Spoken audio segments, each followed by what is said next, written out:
Get down! Get down! Come on, get down!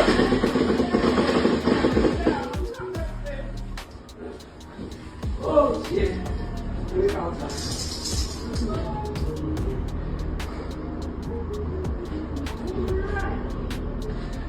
Stay away from the window. Investigate. Whoever the outfit they stole that truck. They got this place covered. They shooting and they doing gas bombs and everything in front of the house. You might not get in and touch it. They got everything blocked. On a quiet Thursday afternoon, residents in a Chicago neighborhood suddenly heard sounds that didn't belong. A loud blast, then another, then gunfire. Lots of it. People rushed to their windows. Others ducked for cover. Within minutes, the streets were flooded with law enforcement vehicles. Federal agents carrying rifles moved through the neighborhood. Helicopters circled overhead. And parked in the middle of it all was a black SUV, its windows shattered, its body riddled with bullet holes. Nobody nearby knew exactly what had happened, but everyone knew one thing. Something massive had just unfolded on Chicago's west side, and the man at the center of it all had been one of the FBI's most wanted targets. For weeks, federal investigators had been tracking a group they believed was responsible for a string of violent bank robberies. The robberies weren't random, they were organized, calculated, fast. The suspects appeared to know exactly when to strike and how to disappear before police could catch up.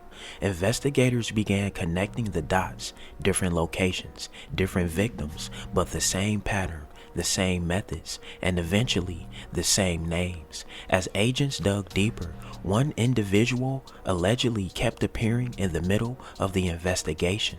Some prosecutors would later describe as the mastermind behind a robbery crew known as the 100K Gang, a group authorities believe was responsible for terrorizing banks across Chicago's suburbs.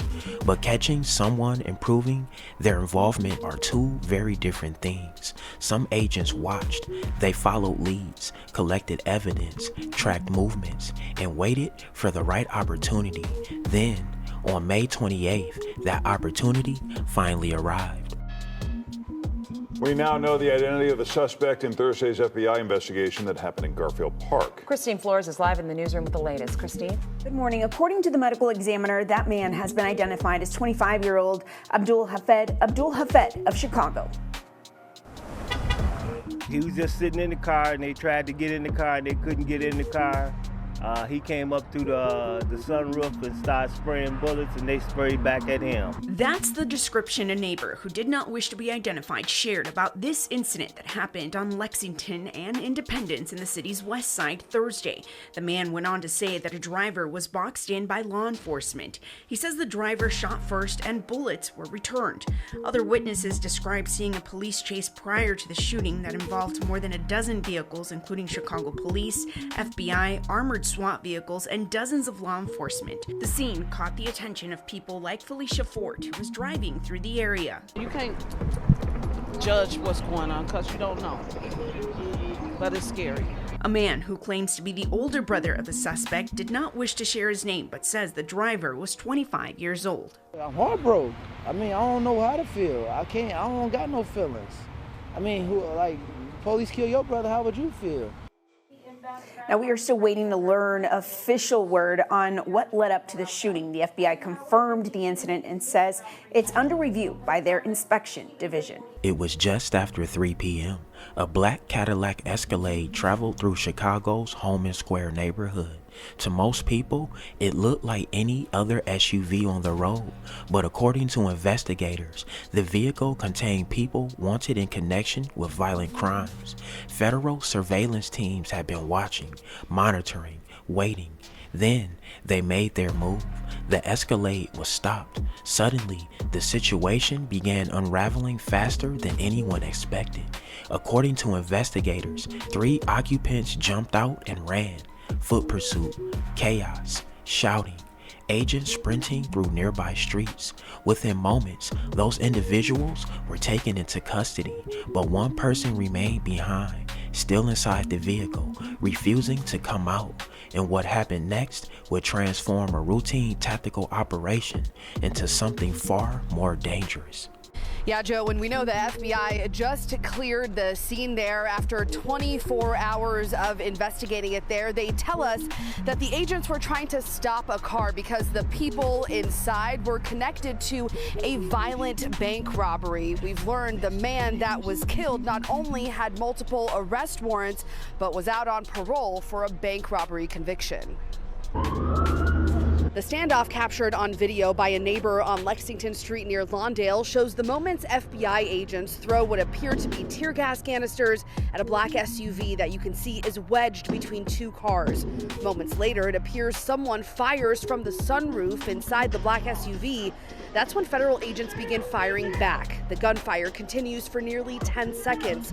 You can hear the person behind the camera yelling for people to get away from the windows. Video from the aftermath shows the SUV riddled with bullet holes. The FBI says one person died in the shooting. We've learned that person is 25-year-old Abdul Hafed from Aurora. This mugshot is from an arrest in March. That's when Elmhurst police say Abdul Hafed was charged with obstructing police and possession of a stolen car and license plates. Officers say he was also wanted for fleeing police in Naperville, Aurora, and Downers Grove in the days prior.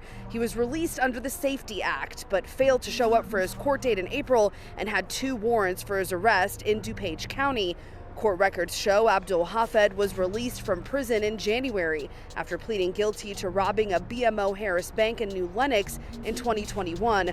He's currently on parole. A man who spoke with us after the shooting says his brother Abdul was visiting a relative in the area Thursday afternoon. For him just to be sitting in a car and them to shoot him, they wanted him dead. Joe, right now it is unclear if a weapon was recovered from that scene. The FBI tells us this is still an active investigation. Minutes passed. Detention grew. Agents surrounded the SUV. Commands were shouted. The neighborhood watched from a distance. Nobody knew what was about to happen. Witnesses later reported hearing flashbang devices, loud explosions designed to force a suspect from a fortified position. Then movement. Inside the Escalade, the suspect finally emerged, but according to federal investigators, he wasn't surrendering. Instead, what happened next triggered an eruption of gunfire, a sudden exchange that echoed across the neighborhood. Residents heard shot after shot after shot. Some later described the sound as overwhelming. Others said they couldn't tell where the gunfire was coming from, only that it seemed to happen all at once, and in a matter of seconds, the confrontation was over. When the shooting stopped, one person was dead, the driver of the Escalade. Authorities later identified him as 25-year-old Abdulhafed. As investigators began piecing together the events, more details emerged. Court records revealed a complicated history.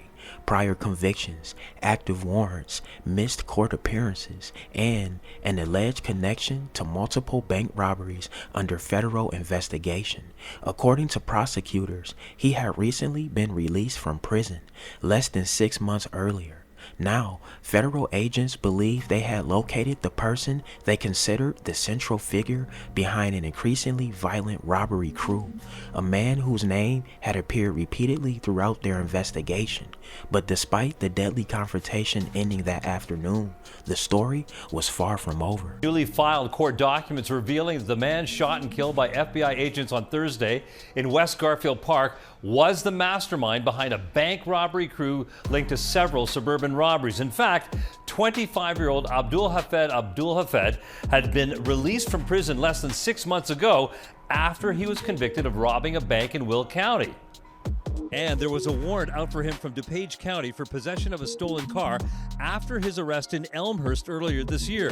For those reasons, he was known to authorities, and then came Thursday in West Garfield Park. Abdulhafed died in a shootout with FBI agents around 3 p.m. in the 3700 block of West Lexington Street. Newly filed documents say that FBI agents stopped a vehicle occupied by subjects wanted in connection with a violent bank robbery.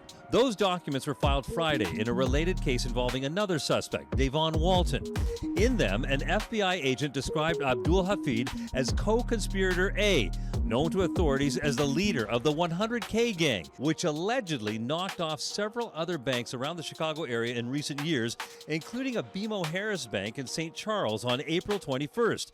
Photos show armed thieves inside that bank, forcing employees to open a vault, allegedly stealing some $200,000. The FBI said they knew what co-conspirator A looked like, and as of Thursday morning through surveillance knew that that person, Abdul Hafid, was driving a black Escalade carrying Walton and two others. Agents stopped the vehicle. Walton and the other two ran, but Abdul Hafid remained inside. After a brief standoff, an agent tossed a flash grenade into the SUV, prompting Abdul Hafid to reach through the blasted-out sunroof to fire several shots at the agents, who then opened fire. As for Walton, he was taken into custody later on Thursday, the affidavit reads. And records do show that Abdul Hafid was convicted of robbing a bank and other crimes in Will County in 2023 and sentenced to 4 years in prison. And IDOC records show that he was paroled in January of this year. As darkness fell over Chicago, investigators remained at the scene for hours, collecting shell casings, searching for surveillance footage, documenting every detail. Federal officials quickly announced that the shooting will undergo internal review. Questions remain. Exactly what happened during those final moments? What evidence led agents to the Escalade that day? And what role did the alleged robbery crew truly play in the string of crimes investigators had been tracking? For residents who witnessed the chaos unfold, one thing was certain. What began as an ordinary afternoon had suddenly become the center of a major federal investigation, and the full story behind that violent encounter may not be known for a long time. Alright y'all, there y'all have it, man. That's the crazy story of Abdul Hafid, leader of the 100K gang, getting into a shootout with the FBI. Hey man, get in that comment section, let me know what y'all think. Drillers and trappers, we outside trapping and drilling 247. Watch that next video. Gang!